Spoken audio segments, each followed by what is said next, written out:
Hi guys, it's Jeff. I'm going to try to do a short video on some artifacts I find, and I hope you find it interesting, and thanks for watching.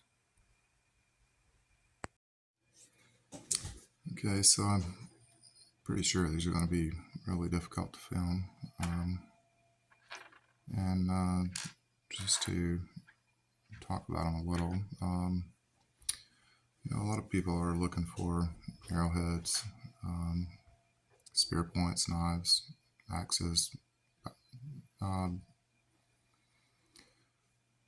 and of course they find that stuff, but there's also a lot of other things that I think kind of get overlooked, and they're not heavily collected. Not sure if it's why, because it seems like a niche that someone could do, and so the terminology for this stuff is microlithics, small stone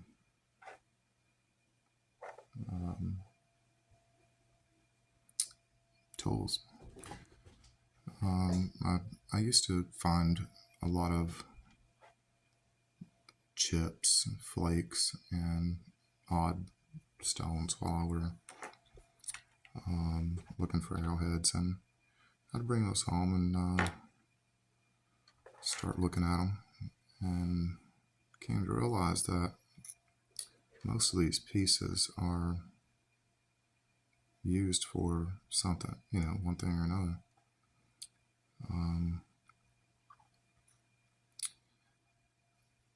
So in my area, we don't have any chert. We have no chert. There's a lot of quartz. There was rhyolite pretty close by. There were jaspers from not sure where. I know they find jasper in Virginia and Pennsylvania, different areas. But so one of the things is, and most people are commonly find these and sometimes recognize them. Flake knives, and there's 1,000 different takes and variations in flake knives. Often I find that the tools are,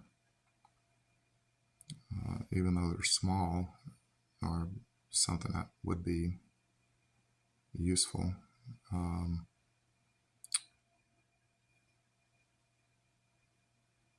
You notice the cortex, and this is something I noticed a long time ago, that a lot of these tools, and even the quartz pieces sometimes that we find are cortical flakes. They have a little of the cortex left on there, and so some of these have probably been found before and just thought of as a flake and left, and that's why I found them, because no one else wanted them or recognized that they were something. So this is a chert flake blade, cortical flake blade. The cortex, I think, was left on there intentionally as friction. If you were, so if you were skinning an animal, dealing with hides to make leather, they're a little greasy, a little slick, and could almost put your finger in harm's way if it slipped. And so if you could hold on to it a little better, which is what I think that does, allow you to hold on to it better and get a better grip, so you wouldn't, one, you got more control of the tool, and then two, that you don't hurt yourself. These things are really sharp, practically a razor blade, or sharper than a razor blade sometimes.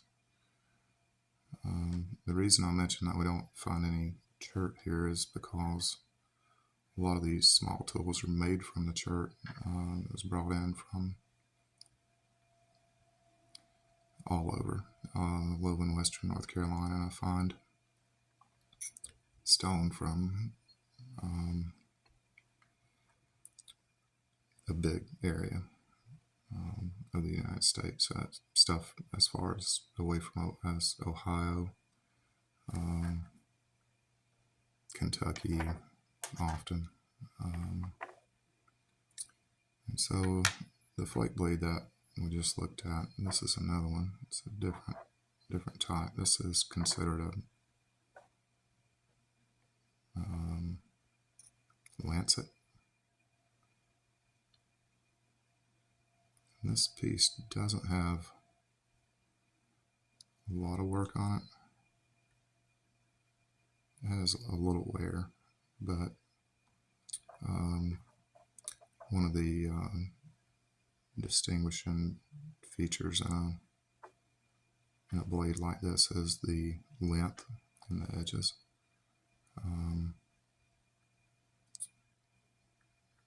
In archaeological terms, it needs to be twice as long as it is wide to be considered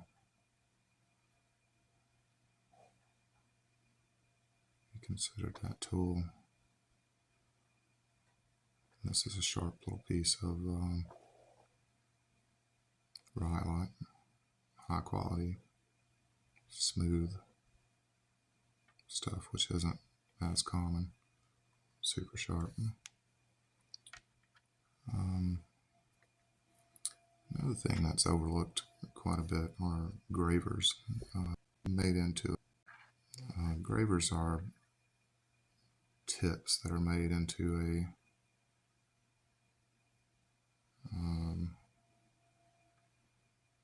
any shape or size piece of stone. A lot of the ones I find are kind of small. I think they probably were used for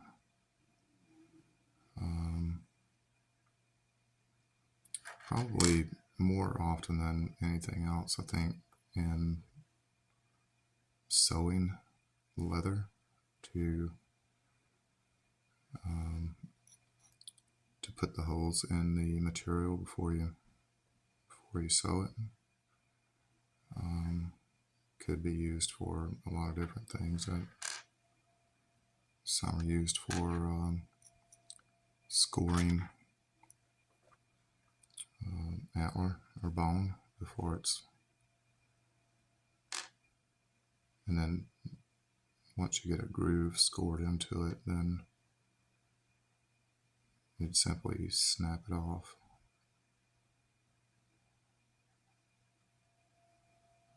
This one actually has 2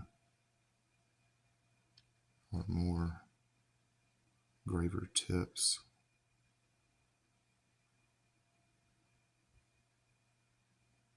Worked into the piece, and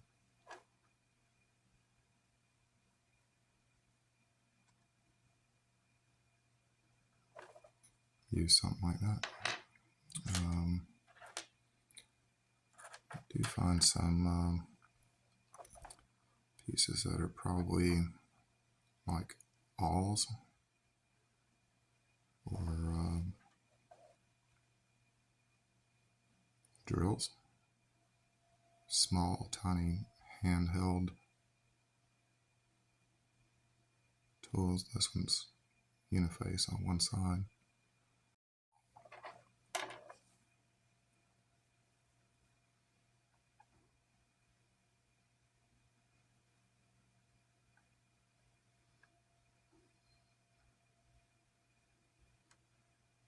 So I'm not sure if this is a drill. It's really curved, so I don't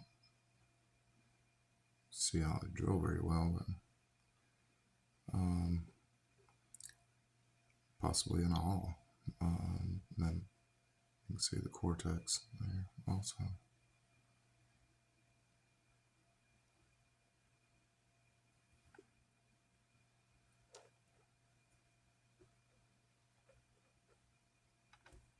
Tiny little thing. Also have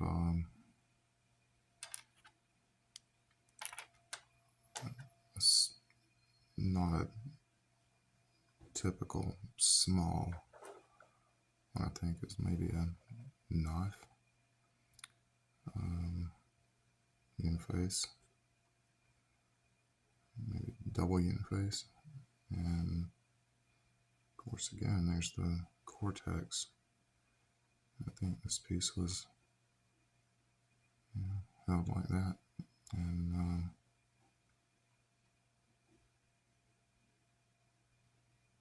it's broken square on the bottom, so when you're holding it you don't have any sharp pieces touching you. You got the cortex to get good grip on it, and of course you can see the edge work along there. And I suspect someone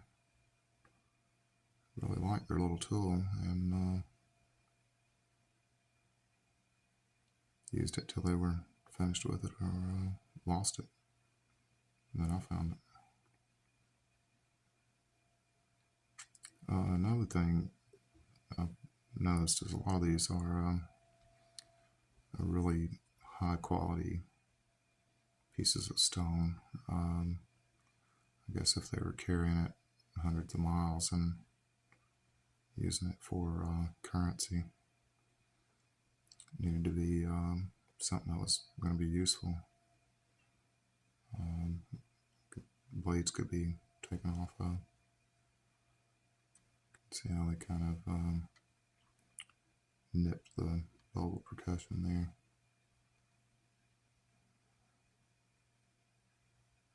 To lessen that.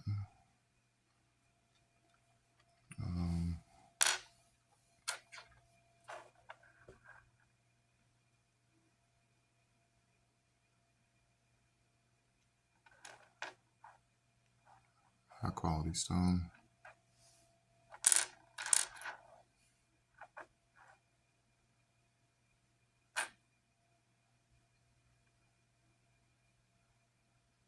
High quality stone.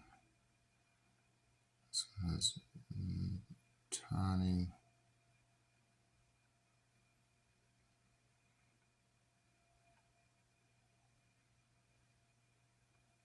working on the edge. So I'm gonna wrap this up. We got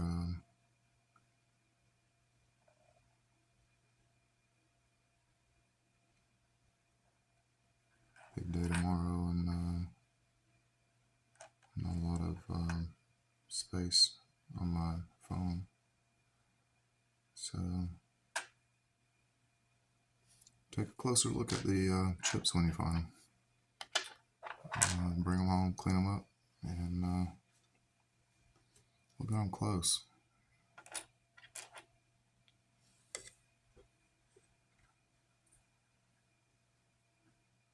Be surprised.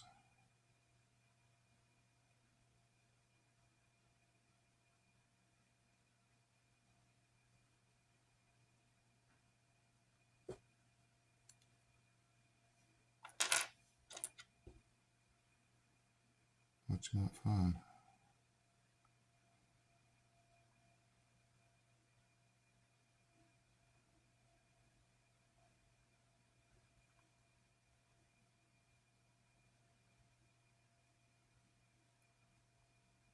Appreciate anybody that watches. Thanks a lot.